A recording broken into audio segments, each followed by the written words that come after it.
nous écouter sur le www.radioalfayda.net. Alfayda, c'est la référence. Merci de nous retrouver sur les ondes de la 90.1 Alfayda FM. Il fait exactement 12h à Medina Baye Kaolack. Mesdames et messieurs, bonjour et bienvenue pour le journal. Au sommaire, problématique de l'état civil au Sénégal, l'IF de Kaolack magnifie les 13 mesures annoncées par le Premier ministre pour apporter des solutions. Le mouvement des femmes du Front pour la défense de la démocratie et de la République a publié une déclaration préliminaire exprimant une vive réprobation face aux récentes actions autoritaires du pouvoir sénégalais. Vous aurez les détails dans ce journal. Recrutement des 1000 agents volontaires du commerce. Si certaines de la population sont pour cette mesure, d'autres soutiennent le contraire. Vous aurez également les détails dans ce journal. La fête de la Korité s'annonce à grands pas et les préparatifs vont bon train dans certaines localités, contrairement au marché de Kermadjabel où la fête peine à être sentie. L'actualité internationale sera au rendez-vous avec nos partenaires de la Voix de l'Amérique. L'actualité sportive sera l'affaire de Serigne Moussa Kane et la revue de la presse de Ndeye Fatou Cissé va refermer cette édition d'information. C'était tout pour les titres, tout de suite le développement. Le journal avec Aïda Diané. Rebonjour à toutes et à tous, Code Seka sur la partie technique, Aïda Diané à la présentation. Nous la démarrons avec la problématique de l'état civil au Sénégal, surtout au niveau de l'éducation avec le préscolaire et l'élémentaire à Kaolack commune. L'IF salue les 13 mesures annoncées dernièrement par le Premier ministre pour apporter solution aux problèmes. Amadou Dia au micro de Ndeye Fatou Cissé. En réalité, le Premier ministre est parti d'un constat. Le constat, c'est que au niveau du Sénégal, la question de l'état civil se pose avec acuité. Ce n'est pas seulement les élèves qui ont des problèmes d'excès de naissance, mais c'est une question globale. La déclaration des naissances pose problème. Et nous, de l'éducation nationale, nous pouvons dire que depuis une quinzaine d'années, l'État du Sénégal avait opté pour la simplification de cette question-là en faisant en sorte que les enfants qui n'ont pas d'excès de naissance puissent effectivement se présenter aux différents examens. Il y a encore une époque relativement récente. Si vous vous présentez à l'entrée en sixième, vous n'avez pas d'extrait, on ne vous autorise pas à le faire. L'État du Sénégal a enlevé cette mesure pour permettre à tous les enfants qui n'ont pas d'extrait de naissance de se présenter à l'école déjà, au CI, mais également de se présenter aux différents examens sans état civil. C'est ça qui avait été fait, mais l'État du Sénégal avait en perspective la possibilité que les parents puissent chercher l'extrait de naissance en attendant que les élèves puissent vraiment accéder à un certain niveau d'études. Malheureusement, ça nous a rattrapés et aujourd'hui, on constate que à tous les niveaux, les élèves, pour l'essentiel, n'ont pas d'extrait de naissance. Ceux qui entrent au CI ne présentent pas toujours cette pièce, mais ceux qui se présentent aussi aux différents examens, que ce soit au CFE, à l'entrée en sixième, au BFM ou bien au bac, il y en a vraiment qui n'ont pas d'extrait de naissance. Donc ça, c'est une épine qui est là et le Premier ministre vraiment a voulu l'enlever de façon définitive. C'est pourquoi il a proposé ces 13 mesures et nous comprenons ces 13 mesures parce que nous savons que ça va nous permettre véritablement de régler de façon définitive vraiment cette question-là, notamment la digitalisation et l'informatisation de la question pour permettre aux élèves, même si vous êtes à Bakel, à Kédougou ou ailleurs, de pouvoir vraiment bénéficier de cette pièce d'état civil. Vous suivez le journal. C'est sur Alfayda FM 90.1. Je vous l'avais annoncé dans les titres lors d'une conférence de presse tenue le 23 mars 2025. Les représentantes du mouvement des femmes du Front pour la défense de la démocratie et de la République ont dénoncé les arrestations arbitraires orchestrées. Selon ces dernières, l'actuel régime a entraîné une dégradation des conditions politiques, économiques et diplomatiques du Sénégal. Madame Fatou Thiam porte leur parole. Il est interrogé par Aaron Niang. Le mouvement des femmes du FDR s'offusque contre cette démarche maladroite et ne ménagera aucun effort pour faire face, conformément aux lois et règlements en vigueur de ce pays. La seule certitude qui est de mise aujourd'hui est que le peuple sénégalais souffre. Raison pour laquelle le slogan Mosconi se fait facilement un chemin dans les réseaux sociaux. Par ailleurs, nous avons tous remarqué ces derniers jours que les arrosés, conscients qu'ils sont les acteurs principaux de la tentative répétée de saper nos fondamentaux de notre République et rattrapés par des promesses utopiques de campagne, cherchent à se protéger de façon laconique en voulant faire passer une loi interprétative de la loi d'Aquise. S'ils n'ont rien à se reprocher, ils n'ont qu'à abroger purement et simplement cette loi pour permettre à la justice de situer les responsabilités. Nous n'accepterons jamais ce scénario de la justice des vainqueurs qui se décident et nous ferons face. En outre, le mouvement des femmes du FDR dénonce les nombreuses interdictions de sortie du territoire national sans base légale qui se sont multipliées à une vitesse vertigineuse ces derniers temps. En réalité, la seule volonté de notre souverain qui veut transformer notre démocratie en une dictature, la liberté d'aller et de venir qui est un droit constitutionnel est fondamentalement bafouée. Les caprices du prince sont dirigés en loi. La justice instrumentalisée à des fins de règlement de comptes politiques, ce qui risque d'installer le chaos dans le pays. Dans un autre registre, nous avons constaté que depuis l'arrivée au pouvoir de ces incompétents, les licenciements abusifs se multiplient. De nombreux pères et mères de famille sont au chômage injustement, mettant en péril l'avenir de leurs familles et de leurs enfants. Le mouvement des femmes FDR exige la réparation et sans condition de cette maladresse et signale par ailleurs que la coloration politique ne peut demeurer une règle pour accéder aux emplois civils. Pour terminer, le mouvement des femmes du FDR invite le peuple sénégalais à rester debout pour protéger la République contre cette dictature qui se profile à l'horizon. Nous militons foncièrement pour l'état de droit, une justice indépendante garante des fondamentaux de la République, une reddition des comptes qui répond aux normes de ces principes de bonne gouvernance. Par contre, masquer une incompétence manifeste par l'installation d'une dictature ne saurait passer. La première année du gouvernement actuel est marquée par des difficultés financières. Des propos du professeur Maïssa Babou, économiste et enseignant à l'université Cheikh Anta Diop de Dakar. Selon ce dernier, l'État n'a aucune marge pour régler certains problèmes dans l'immédiat. Il est toujours au micro d'Aronagnan. L'an 1 du président Bassirou Diomaye Diakhar Faye est surtout marqué par une austérité budgétaire. Des difficultés financières énormes ont été notées, mais malgré cela, l'État a réussi quand même à gérer les opérations courantes, comme toutes ces créances latentes laissées par l'ancien régime, comme par exemple les opérateurs économiques agricoles, les bourses familiales, bourses des étudiants, la CMU, etc. Et même une partie de la dette intérieure. Face à ces difficultés financières, l'État a effectivement demandé un audit qui a révélé l'ampleur des dégâts. 99,6% d'endettement pour un PIB équivalent. C'est une catastrophe dans un pays africain. Et quand on est à 12,5% de déficit budgétaire, cela veut dire que l'État n'a aucune marge, comme l'a dit le président récemment, et que pour aller emprunter, ça risque de coûter extrêmement cher. Et donc, les conséquences sont en interne une limitation de nos subventions, ce qui peut même entraîner une augmentation de prix, heureusement, et en deux, le blocage des investissements majeurs, donc du projet. Et ce ralentissement-là sera en effet la principale conséquence de cette situation qui véritablement n'est pas reluisante parce que pour une fois, le régime n'a pas les moyens de sa politique immédiatement, mais qu'il va falloir quand même attendre. Et donc, cette situation risque de plomber pas mal d'ambition politique, d'ambition par rapport en tout cas aux vœux et à la ligne de conduite du projet.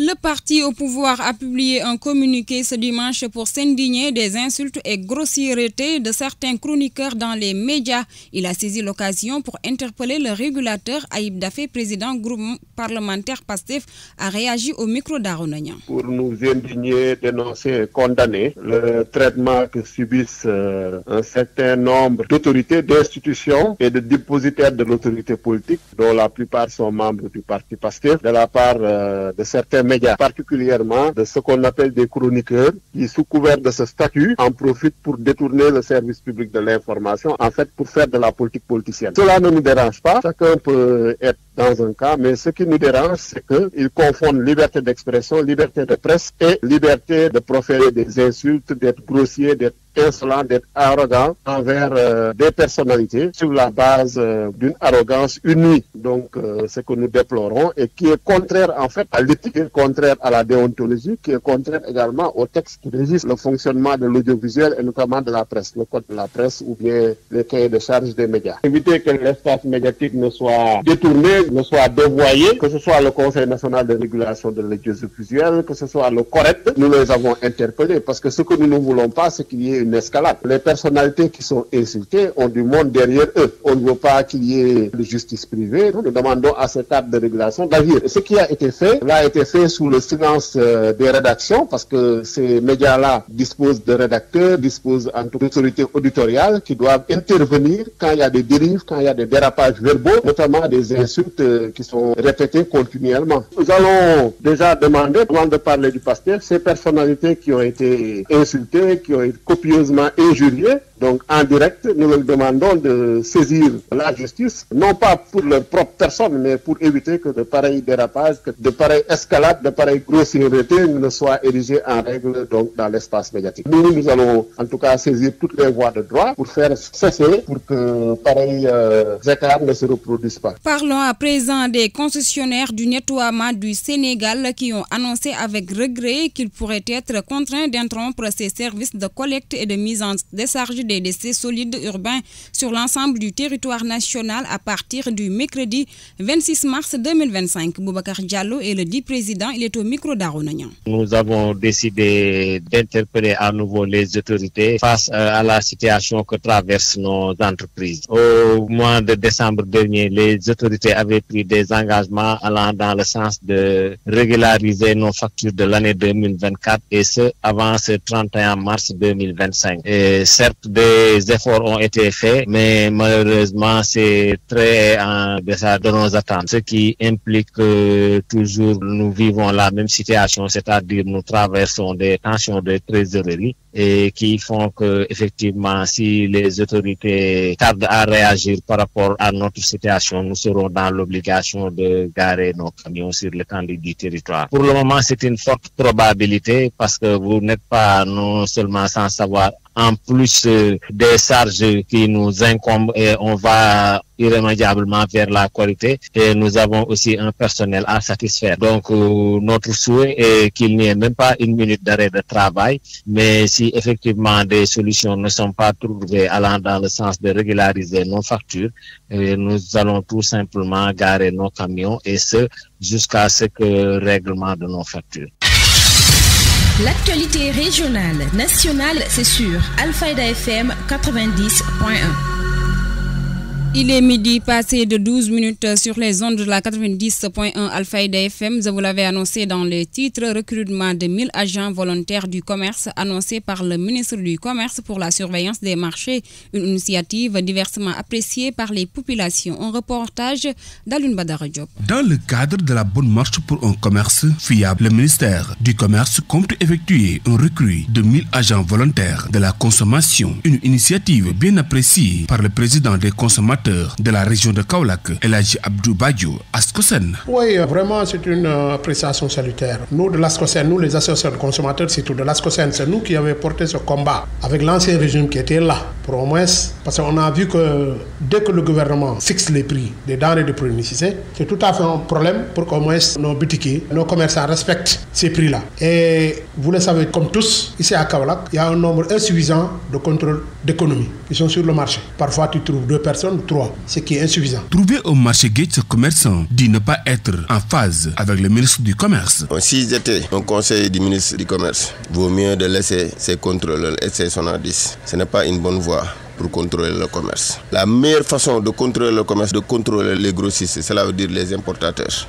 S'ils contrôlent les importateurs, ça sera une victoire éclatante du ministère du Commerce. Mais ces 1000 recrues et ces sonadis, ça ne va pas porter fruit. Je le crie haut et fort et j'ai écrit au Premier ministre. Mais pour le moment, je sais pertinemment qu'il n'a pas encore reçu cette lettre. Mais de toute façon, ça sera une défaite cuisante pour ce régime. Ça ne va pas porter fruit, ça c'est sûr. 1000 agents volontaires pour mieux sécuriser le commerce, ce qui pourrait participer déjà à l'emploi des jeunes, mais aussi le respect strict des mesures édictées par l'État du Sénégal pour la réduction des denrées.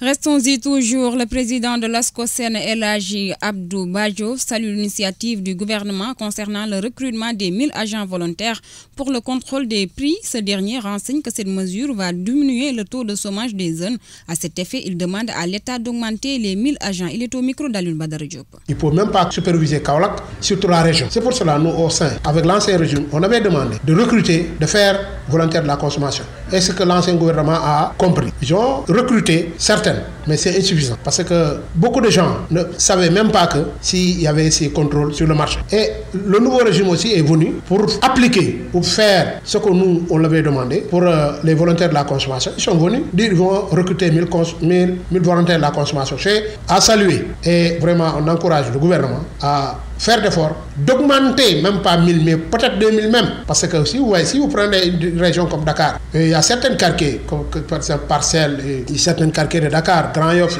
tout ça, ça ne peut même pas contenir ces 1000 personnes. C'est peu. Mais si on peut augmenter jusqu'à 2000 personnes, pour que dans les régions et dans les villages même, parce qu'eux aussi subissent ces genres de choses pour le non-respect des prix. Je pense que c'est une mesure vraiment salutaire. Parce que vous savez, il y a beaucoup de jeunes qui sont là, diplômés, qui n'ont pas de boulot. Je pense que si on fait dans les normes, il y a beaucoup de jeunes qui vont se voir par du boulot.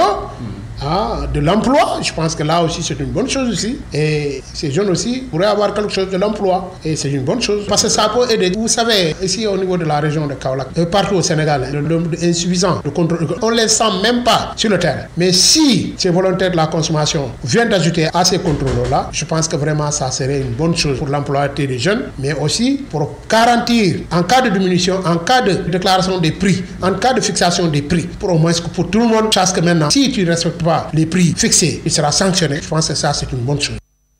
Boundia, commerçant à Kaolack, n'est pas d'avis avec le ministre du Commerce pour le recrutement des 1000 volontaires. Selon ce dernier, la solution serait de canaliser les importateurs. Ces propos sont recueillis par Alioune Badara Diop. Il y a le régime classique. Cela veut dire que les agents du commerce qui sont là, ils sont toujours dans les marchés pour contrôler les commerçants. Pourquoi encore augmenter d'autres personnes qui, au final, ils seront tous des corrompus? Ça, je ne serais pas d'accord avec le ministre du Commerce. Qu'il le veuille ou non, c'est ça ma pensée. Et personnellement, je sais qu'il ne va pas trouver une solution idoine pour régler ce problème. Le problème du commerce, c'est de canaliser les importateurs. S'ils canalisent les importateurs, c'est sûr que ça ne vaut pas la peine de contrôler même les commerçants parce qu'il y aura une concurrence déloyale sur les prix au niveau des marchés. Bon, si vous vendez cher, les gens vont vous laisser ici pour aller ailleurs. C'est ça ma position. Parce que je dis bien que ces contrôleurs au final seront tous corrompus.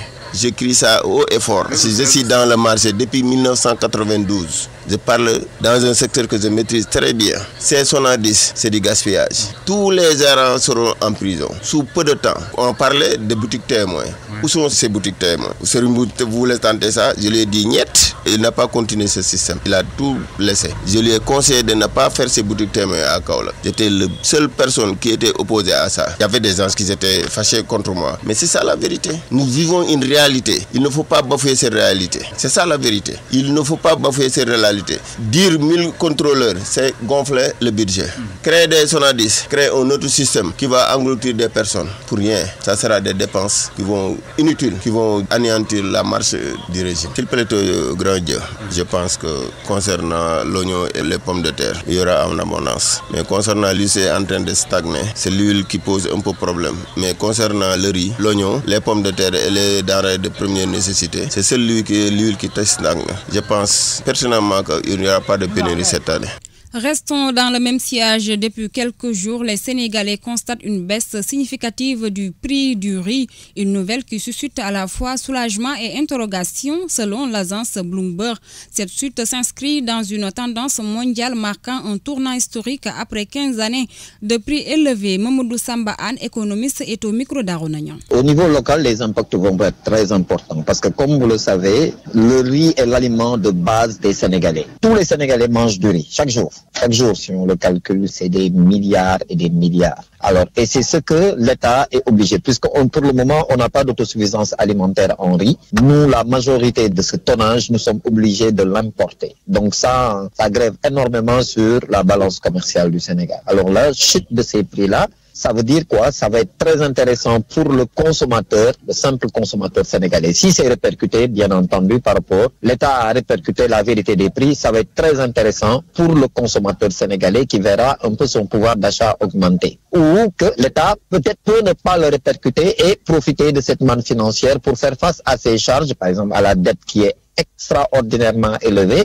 conserver les prix et pouvoir récupérer en fait une partie de cet argent pour le réinvestir dans des secteurs productifs pour le Sénégal. Donc ça va être très intéressant, autant pour l'État parce que beaucoup vont en profiter pour importer énormément, même et avoir des stocks Parce que pourquoi? Parce qu'on ne sait pas quand est-ce que le prix. Stratégiquement, les importateurs, qu'est-ce qu'ils vont faire? Ils importent énormément quand le prix baisse, au cas où le prix va encore monter. Donc ça leur permet d'avoir des marges pour faire des marges de bénéfices. Donc l'État va en profiter par rapport à des taxes, aux impôts et en même temps par rapport au prix qui va être normalement, si c'est répercuté, n'est-ce pas, très intéressant pour le petit consommateur sénégalais. Donc, la solution n'est pas d'attendre le prix qui monte et qui baisse. La solution, c'est aujourd'hui de faire de telle sorte que nous, aujourd'hui, on ne peut plus être dans quand ça baisse ou on le répercute.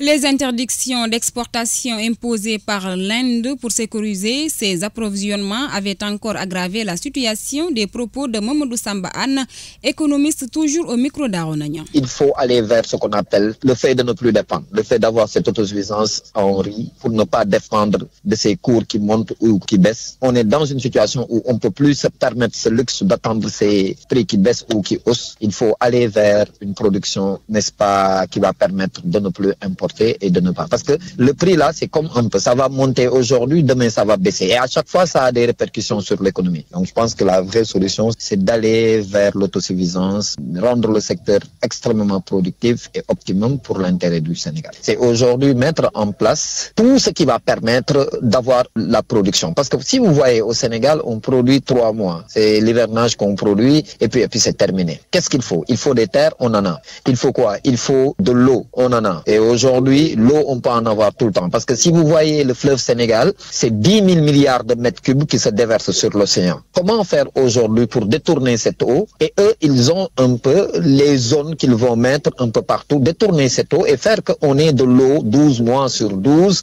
emblaver les terres et mettre les gens au travail. Et aujourd'hui, si on le fait sur 12 mois, je suis sûr qu'on aura assez de riz, non seulement pour la population, pour ne plus subir cela, et pour aujourd'hui équilibrer notre balance commerciale, mais de l'autre côté, on pourra même exporter. Puisque le monde, ce que l'on voit, c'est que la raréfaction des produits alimentaires va encore augmenter. Le défi de ce monde, c'est comment faire vivre les prochains 14 milliards de personnes. Donc, nous, c'est une opportunité pour nous de travailler dans ça. Et on a tout, il suffit d'avoir une volonté et de faire ces pôles, d'orienter l'eau et de mettre tout ce qu'il faut. Le Conseil national de la consommation n'a pas encore déterminé une baisse des prix au niveau des boutiques, selon Momar Cissé, vice-président Ascosen. Cette tendance baissière est juste constatée au niveau de l'importateur et non pas au niveau du consommateur. Propos recueillis par Aronagnan. Officiellement, une baisse n'est pas encore déterminée par le Conseil national de la consommation. Cependant, on a remarqué qu'au niveau import, le riz a connu une baisse par rapport au prix homologué. Je m'explique, 350 000 francs la tonne homologuée, il y a une diminution de 30 000 francs la tonne au niveau de l'importateur. Cette tendance haussière de l'offre, une offre importante au niveau des pays fournisseurs, a permis aux importateurs de répercuter cette baisse-là. Donc, c'est une question d'offre sur le plan international. Mais cette baisse-là n'est pas répercutée au consommateur final qui s'approvisionne au niveau de la boutique. Et comme on avait homologué à 410 francs le kilo, la diminution en amont des 30 000 francs est captée par le boutiquier et non le consommateur. C'est pourquoi nous demandons que le Conseil national de la consommation se réunisse le plus rapidement possible pour statuer officiellement sur les prétendues baisses dont on parle et que le riz importé en fait partie. Ce qui est sûr et constaté depuis plus de 8 mois, cette tendance baissière est constatée au niveau de l'importateur et non pas au niveau du consommateur final. Nous osons espérer que le prix de la viande qui est trop cher et qui a été constaté par le Premier ministre Ousmane Sonko fera partie des baisses éventuelles lors du Conseil national de la consommation. Vous suivez le journal. Sur Radio Al-Fayda à Kaoula. Kodou Seka sur la partie technique, ceci a été annoncé dans les titres. À moins d'une semaine de la fête de Korité, les préparatifs peinent à se sentir au marché central de Keur Madiabel, notamment chez les tailleurs, les vendeurs de tissus et merceries. Ces derniers affirment qu'ils n'ont pas vu de clients. Seydina Alioune Keita était à leur rencontre. Pas de grande affluence chez les vendeurs de tissus retrouvés au marché central de Keur Madiabel. Fallou Thiam nous fait savoir que les préparatifs de la Korité autorités n'ont pas réussi à améliorer leurs activités car les clients se font rares. Nous sommes dans nos boutiques sans rien vendre malgré les préparatifs de la Korité. Cette année est pire que l'année dernière. Seuls quelques parents viennent acheter pour leurs enfants. Même situation chez les tailleurs. Seuls quelques clients effectuent le déplacement pour les besoins de la Korité. Cependant, le seul hic, c'est qu'ils viennent avec les poches vides, regrette Baba Ndiaye. Non, j'ai pas vu de clients. Accidentellement, certains viennent avec des tissus, prennent des mesures et partir sans même nous donner des avances. Du coup, nous sommes obligés d'aller acheter des éléments dans les merceries avec nos propres argent. Peut-être même, nous ne le verrons plus. T'as vu, quasiment toutes les machines sont aux arrêts. Mes apprentis sont restés à la maison. Je descends à midi car il n'y a pas de travail. Sans doute, les vendeurs de mercerie ne sont pas épargnés par l'effet de la rareté des clients. Leur travail est lié à celui des tailleurs et vendeurs de tissus. Abdoulaye Bey se dit toujours optimiste malgré la gravité de la situation. Nos activités ne marchent pas comme nous l'avons souhaité, mais nous espérons qu'il y aura une amélioration avant la Korité. C'est compliqué vraiment. Les années passées à pareil moment, nous étions trop occupés à cause de la vente, mais cette année-ci, je descends très tôt. Au marché central de Keur Madiabel, l'effervescence liée aux préparatifs de la Korité n'y est toujours pas. Presque tout est au ralenti. Nyorodrib, Seydina Aliou Keita pour la radio Alfayda FM. Restons toujours à Keur Madiabel, mais cette fois-ci avec les femmes qui s'activent dans l'écaillage des poissons pour subvenir à leurs besoins malgré les risques du travail. Les détails dans ce micro-trottoir signé Seydina Aliou Keita.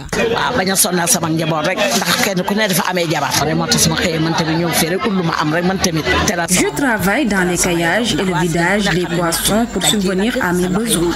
J'ai des fils qui se sont mariés et je ne peux pas les donner d'autres charges.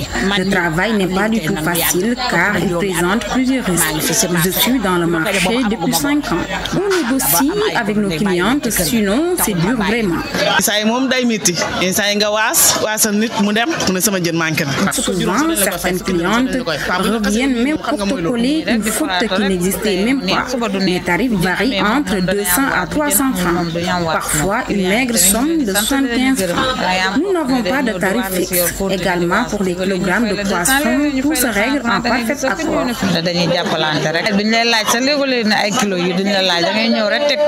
Nous mettons l'accent sur la compréhension, ce qui fait que nous pouvons négocier avec nos clientes de 400 à 300 francs. Le travail est très risqué. Souvent, nous sommes victimes de blessures à la main et cela ne nous empêche pas de travailler parce que nous ne voulons pas rester là à tendre la main ou voler. Nous voulons juste soutenir nos familles. Actualité internationale. L'actualité internationale, c'est avec nos partenaires de la Voix de l'Amérique. La semaine dernière, le président de transition a demandé aux banques de débloquer le quart de l'argent placé par les sociétés d'État. Les habitants, mais aussi les autorités en ont besoin, dit-il, mais de leur côté, Charlotte Cosset, les banques semblent réticentes. Actualité internationale. Le Burkina Faso encore où 2 journalistes ont été enlevés hier, Guézouma Sanogo et Boukari Ouaba, respectivement président et vice-président de l'AJB, l'association des journalistes du Burkina. Vendredi dernier, lors d'un congrès extraordinaire, ils avaient évoqué des atteintes à la liberté d'expression et à la liberté de la presse jamais égalées depuis l'arrivée au pouvoir des militaires en septembre 2022. Le président de l'association a dénoncé une totale mainmise du pouvoir sur les médias publics, dont la RTB et l'AIJ, l'agence d'information devenue selon lui les 2 outils principaux de propagande à Ouagadougou. Actualité internationale. L'ancienne ministre de l'économie et des finances est derrière les barreaux chaos depuis plus de 3 ans et demi. Elle est toujours poursuivie dans le cadre de l'affaire dite de l'avion présidentiel et des contrats militaires surfacturés. Bouaré Fili Sissoko clame toujours son innocence et hier son avocat a déposé une nouvelle demande de libération provisoire auprès de la Cour suprême. Cette fois, pour raison médicale, ses proches craignent le pire. Actualité internationale. En Côte d'Ivoire, ce lundi s'est ouvert le procès de l'ancien aide de camp de Guillaume Soro au tribunal d'Abidjan. Une quinzaine de personnes poursuivies, dont le commandant Abdoulaye Fofana pour complot contre l'autorité de l'État et atteinte à l'ordre public. Actualité internationale. Cette date, Andréane, c'est le 7 avril, jour annoncé du concert Solidarité Congo, qui est également le 7 avril, la journée internationale de réflexion sur le génocide des Tutsis au Rwanda de 1994. Les organisateurs de l'événement avaient un temps annoncé son report avant finalement de le maintenir. Une initiative vivement critiquée à Kigali, encore plus avec la présence de Gims, l'artiste accusé d'avoir tenu des propos appelant à la haine. Les organisateurs, eux, assurent que le choix de la date est tout sauf politique. Actualité internationale. Et sport.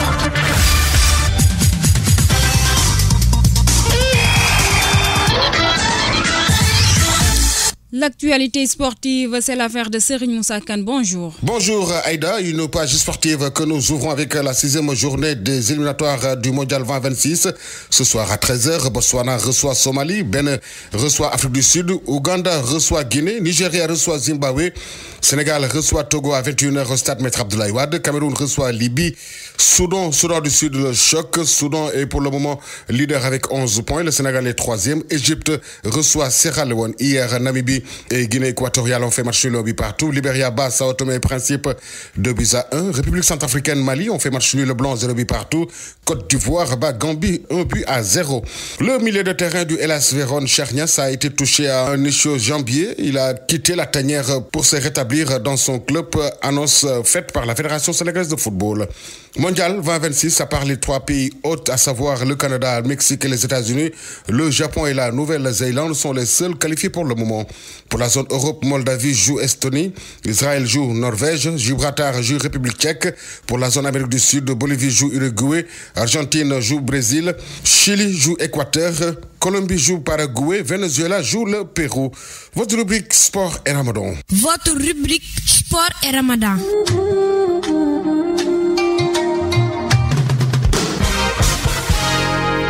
Alfayda FM. Bon, pour les femmes enceintes, le plus souvent, on leur conseille de quand même de surseoir, surtout quand la grossesse est assez avancée, parce que au-delà des apports dont a besoin la femme pour se maintenir, il y a aussi le fait que le fœtus a besoin de beaucoup d'apports sur le plan énergétique. Et peut-être avec le jeûne, ce sera difficile de combler ses besoins. Raison pour laquelle, surtout quand la grossesse est avancée, le plus souvent, on leur conseille de surseoir au jeûne et d'attendre peut-être l'accouchement pour reprendre le jeûne. En début de grossesse aussi, souvent avec les vomissements, souvent des fois certaines grossesses qui sont conçues dans un contexte d'anémie et tout. Là aussi, bon, c'est des femmes vraiment à qui on conseille de ne pas jeûner, vraiment pour ne pas nuire au développement du fœtus. Ça veut dire que les femmes enceintes ne peuvent pas jeûner et ne peuvent pas pratiquer également du sport. Ouais, bon, ça va être vraiment une combinaison très très lourde pour cette femme, être en état de grossesse, jeûner et faire en même temps du sport. Vraiment, c'est pas conseillé. Ça n'est tout pour cette page sportive. Merci de l'avoir suivi. Excellente suite des programmes sur la 90.1. La revue de presse.